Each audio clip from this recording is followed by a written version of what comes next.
Welcome, Greek U Nation, to episode number 429 of the Fraternity Foodie Podcast. I'm your host, Mike Hile, CEO of Greek University. I'm a speaker and an author. Our fifth book just came out 2 months ago. It's called Perseverance and How to Be a Great Fraternity or Sorority Alumnus. So go and pick up that book on Amazon or Barnes & Noble today. We call these episodes the Fraternity Foodie Podcast because there is nothing like great food to bring fraternity and sorority leaders together.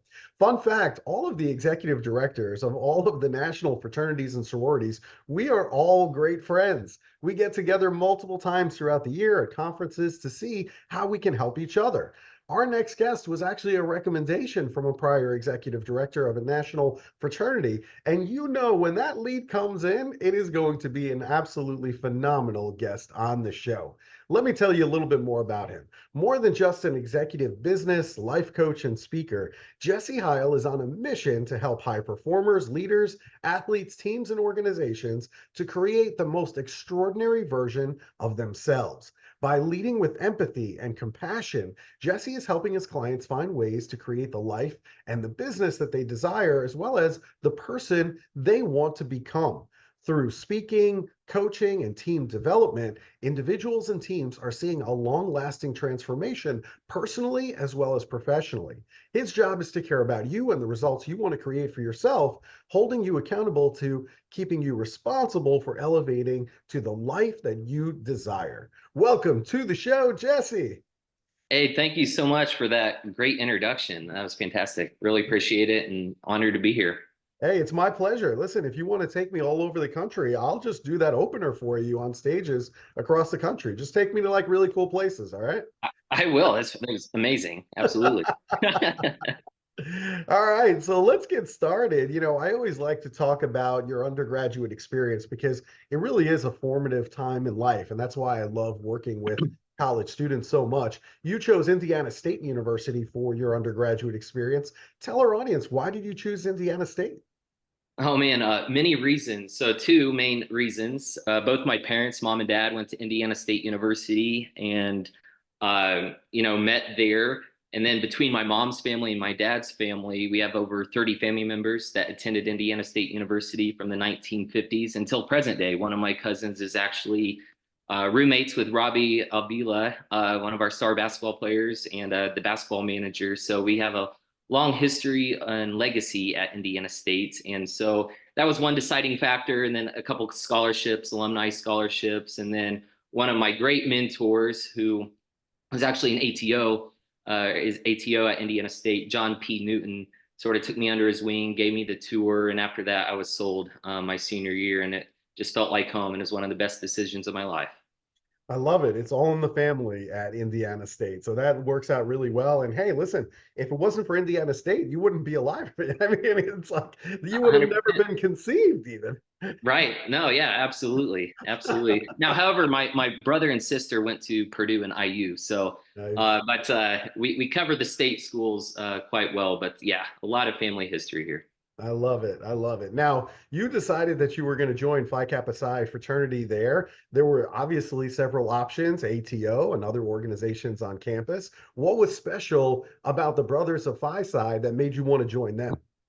Well, their persistency, they didn't give up on me. I was untraditional. I didn't join until second semester of my sophomore year, but during freshman and sophomore year, I had the similar classes with these three guys that just kept inviting me over to the house, to events and alumni when they came back. And when I met some of the alumni, Sean being one of them, Collinsworth, who is former executive director of Phi Psi Nationals, Mhm. I just felt like it was a great organization, great brotherhood, and it also helped too. Three of my best friends from high school that I grew up with went to DePaul University in Greencastle, and they became Phi Psis over there as well. So sort of just kept it within, so I wasn't an outsider and left out or anything. But it was another great decision to join Phi Psi.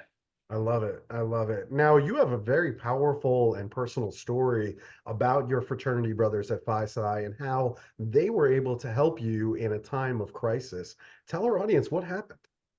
Yeah, so I was one to never really believe in depression or getting in, down that spiral. But my senior year was approaching. I had a great job lined up and I was working and had plans to move to St. Petersburg, Florida. And everything was, lined up and ready to go. And June 2006, I call it Satan Day. I lost my job. I was fired, let go. I was embarrassed. And I was going through my first heartbreak. Just all the stuff going on at that age, is just pretty heavy. And I just went down this spiral and really got in a dark place to where one cold November that year, I found myself on a 4-story parking garage on a ledge looking down and divinely, fortunately, and blessed to have two of my fraternity brothers who were outside of a bar and grill downtown there and looked up and saw me and sort of snapped me out of it. And so I stepped back and stepped down, and they came up and put their arms around me and hugged me, and it was just a huge support system for me, and just so blessed that they were there, and just so fortunate. They're still real close friends to me to this day, and so glad because that was nearly 20 years ago, and the things I have done, uh, just incredible. I could have never imagined I've been able to have all these opportunities and people I've met and places I've been to. But with, they played an instrumental part, all of my fraternity brothers. And I started utilizing the network right after that. I got heavily involved with Phi Psi, became our chapter advisor at Indiana State, worked closely with Sean, then got involved with national at a different level. And so many business opportunities came. I was at a conference in Cabo, San Lucas, where we used to have a leadership gathering there for our fraternity brothers. And the crazy part was one thing that really got me through was I started working out, and there used to be this program called P90X Beachbody workout by leader founder Tony Horton, who's a Phi Psi at Rhode Island. His story was incredible. I did not know he was going to be there, but I got to meet him and work out with him, for a week down in Cabo. But yeah, just all in all, just incredible amount, and how I leveraged the networking part of it was just, it's been instrumental in my success. Mm. Well, I sure am glad that those two Phi Psi brothers were there and they were able to just grab you and hug you and tell you how important you are. That, is just an incredible story in itself. And then the fact that you were able to get involved on a national level and really start to leverage that network afterwards, I think is another great lesson as well. That, really, fraternity is what you put into it. And if you put into it a ton, you're going to get a ton back. And, you getting involved, I think on a national level clearly showed you the power of fraternity brotherhood in multiple different ways. And so I'm so happy for that. And certainly a big lesson for all of our listeners. But the reality is that, in today's college fraternities and sororities, we do see the great that is possible, things like community service and philanthropy dollars that we're raising, but also there are really big problems. Hazing is a huge problem right now. As a matter of fact, the University of Maryland has just been shut down in terms of fraternity and sorority life because of a hazing case. Same thing at the University of Virginia. And then there's 3 other schools that are battling hazing cases very early on this spring semester in 2024. So, I guess, my question is, how can today's students lead with empathy and compassion, and also creating meaningful and powerful relationships in their chapter? Because I'm not seeing it all the time. Sure. Yeah. And, I experienced that not only in my fraternity, but, in the business work world as well. But, one thing for me that I learned over the years is really connecting with each other on a one-on-one basis and as a group. And you really don't understand what's going on in a person's mind and their home life.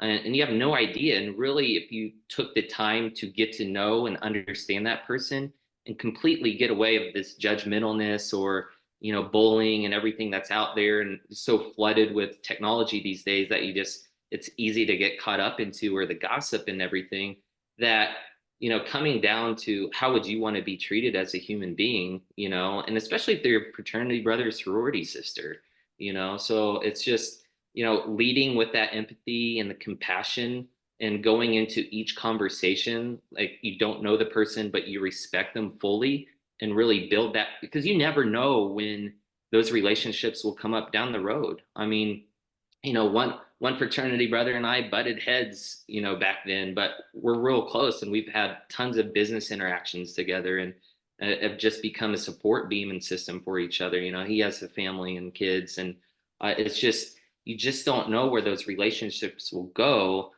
So, going into every conversation with empathy and compassion will go really far. Yeah, maybe that is the secret. Maybe the secret is we need to just get to know our new members on a one-on-one basis, and then the empathy, really kind of kicks in. The reality is we really don't know, to your point, what has happened to these students before they got to college. We have no idea what trauma they've been through when they were in high school. And you never know. I mean, if they're in a hazing incident within the college chapter, I mean, if that triggers them in terms of the trauma that they had in high school or before, then that could send the student into a tailspin that they're not going to be able to recover from. But we just didn't know. We just had no idea what they experienced prior to getting to college. And so I think you make some really good points that I think we really need to think about. The other thing is you do lots of coaching these days. The name of your business is Next Level Guidance. How do you discover what is really holding your clients back when they are looking to have personal, professional, physical, financial, and well-being success? No, great question. And, that's why I got into coaching, because I struggled in those areas in my life. And once I really figured out, for me, systems that I built and put in place to generate that overall well-being and happiness in my life, again, another fraternity brother of mine, he went to IU, a little bit older, CJ McClanahan. He's an executive coach out of Indianapolis. And I got to have him as an executive coach at a startup that I was part of. And really learned from him, and he's one of the main reasons that inspired me to get into coaching now. But back to your question of how do I discover? It's more so how do I help them discover? The coach. Like I do one-on-one deep coaching or team coaching. I was just in a session. I coached 2 Golden State Warrior employees, and it was incredible and powerful. And I only had 2 hours with 2 of them. It wasn't my typical annual, yearly long agreement with them, but we were really able to uncover what was holding them back in certain of those areas, and had these aha moments. So it's really more so about helping them create the path that they want to get to. And so, it's very unique and different approach. There's this guy, Steve Hardison, known as the Ultimate Coach. It's a great book, highly recommend it to anyone to read.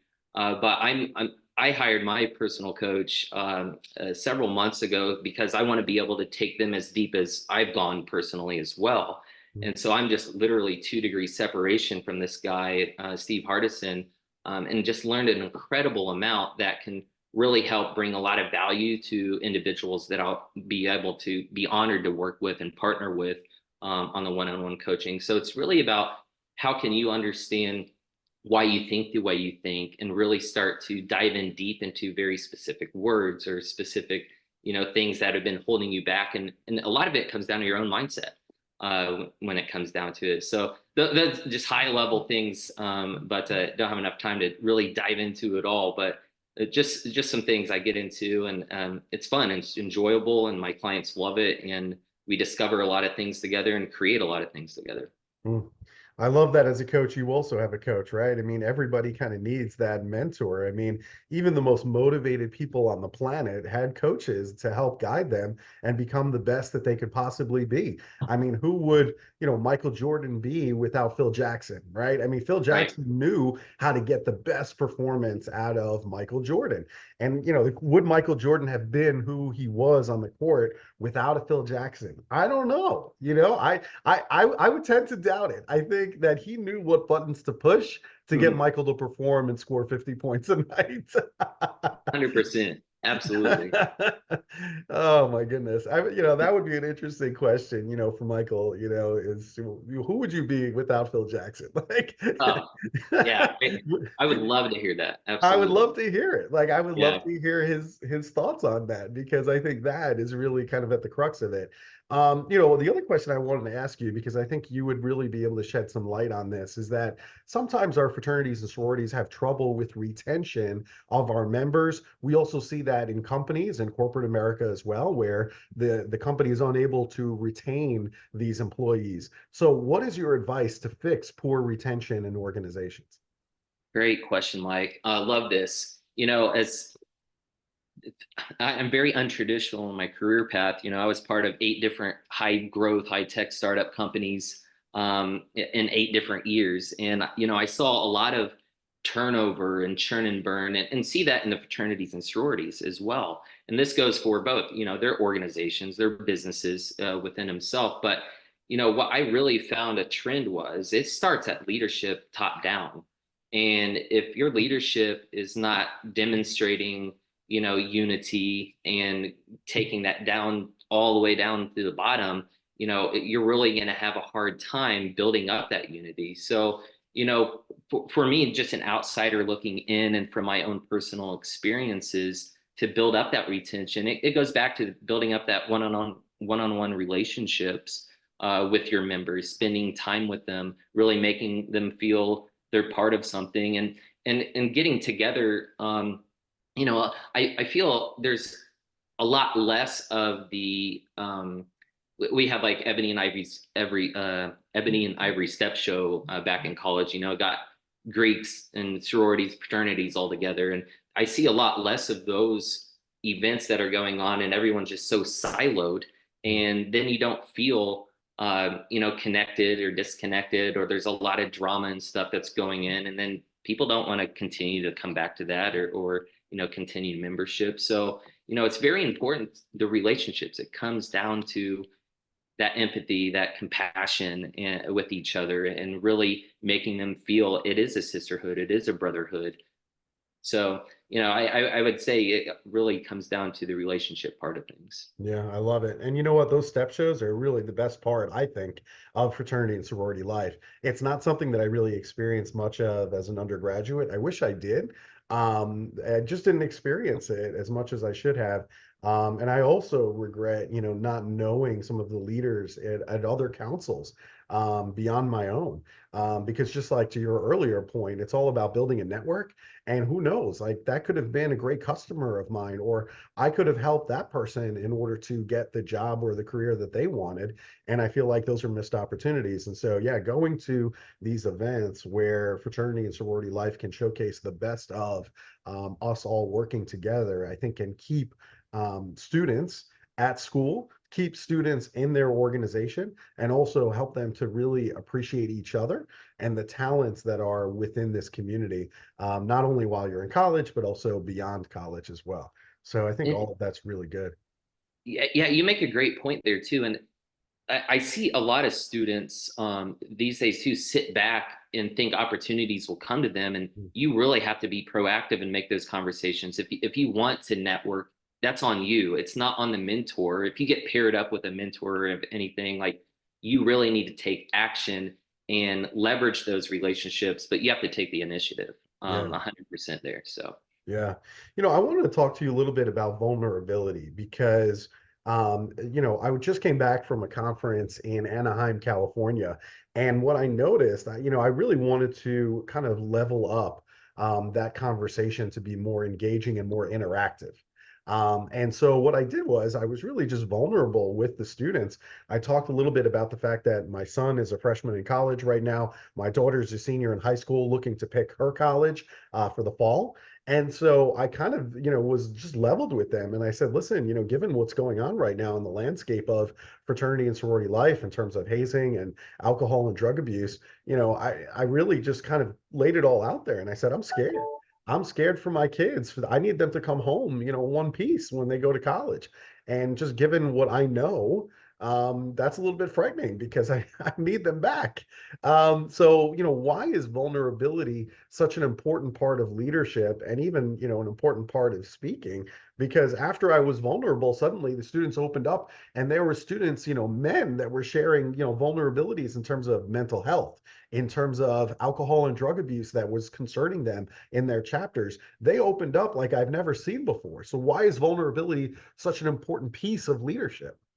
it's not only an important piece of the leadership, but to your own personal success too. I mean, it literally took me almost 16, 17 years to feel comfortable sharing my story of the parking garage Mhm. with anyone. I was so afraid to do so. And I learned back at that conference in Cabo too, we had a keynote speaker that was a former Navy SEAL, and he shared some extraordinary stories, just unfathomable stories. Like he was a grabber, he would go in and save and rescue people who would be hostages and stuff, and he'd have to rely on his team. But here's a guy that's been stabbed 17 times, shot 6 times. But when I saw him start to open up and share more intimate, deep stories and sitting near this beast of a man just crying and being very vulnerable, it showed me a lot to how that can impact and build trust and relationships with everyone that was in the room there with him. And so for my own journey,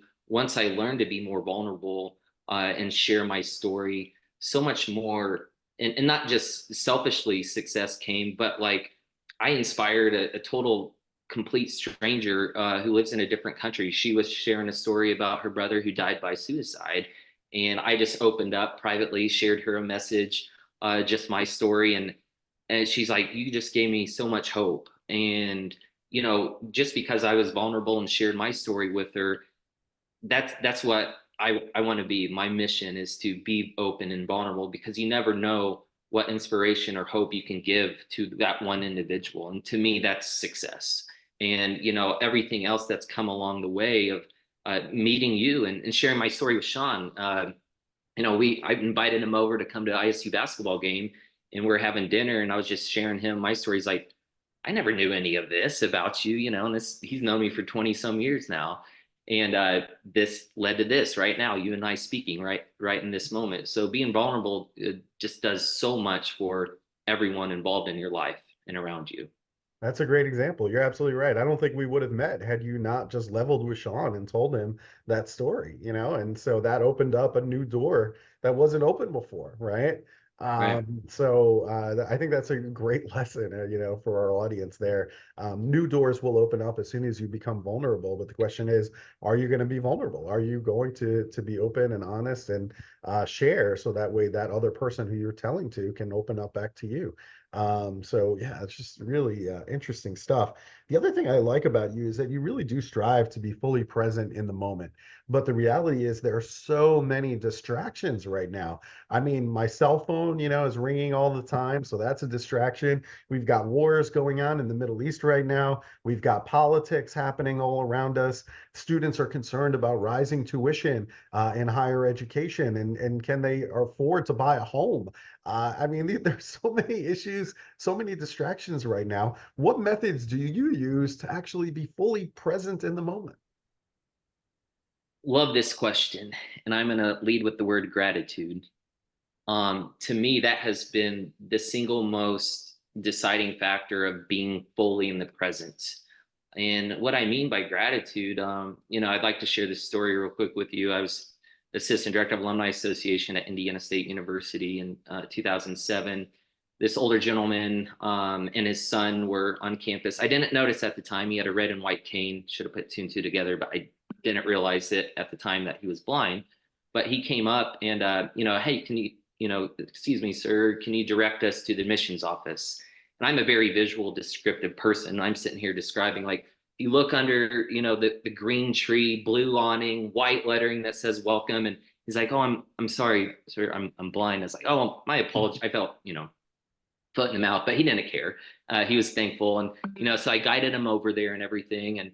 Um, and then so I offered him my business card and said, if you need anything, I go, is your son enrolling? He's like, actually, both of us are. It's like, no way. I go, that's incredible. That's awesome. So here you have a 50-some-year-old gentleman enrolling into college for the first time with his son who is blind. And, I said, when I was departing, I said, well, you guys have a great day. And he turned and he goes, every day's a great day. And you know how I know that? And I said, no. And he goes, because I woke up.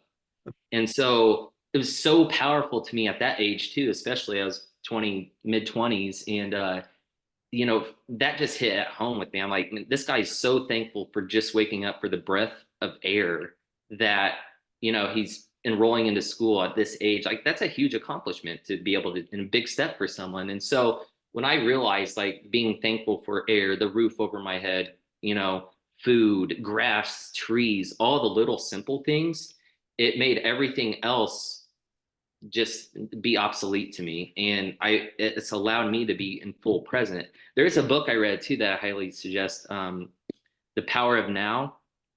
Great read. I listened to it a couple times, but there's some great, gold nuggets in there too for the readers. But yeah, for me, it comes down to gratitude, just being thankful for everything. And, it makes all the financial side of things and everything else just go out the way. And then my health journey, doing P90X, changing my life, not just physically, it changed my life mentally, just eating healthier, being healthier. And it trickles into all the other pillars in their life.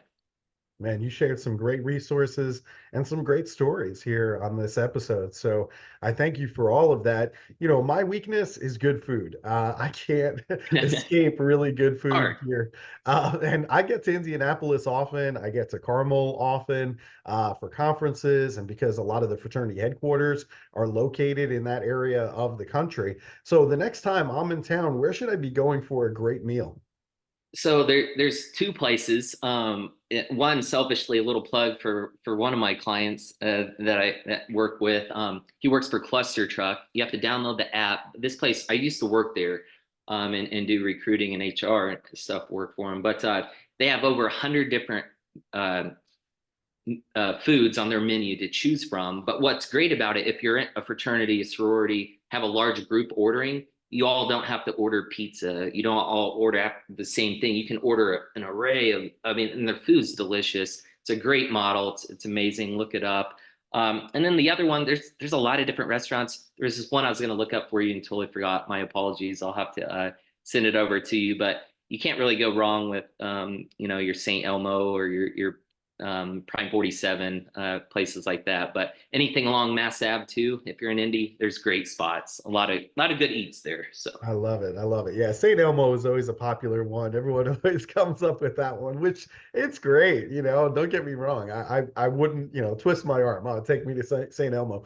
But yeah, there's so much good food there, just along that whole avenue over there. There's so much. absolutely. I appreciate it. Yeah, those are some great ones. All right. So if our listeners, if they want to connect with you about coaching or speaking on their college campus, where should they go to connect with you?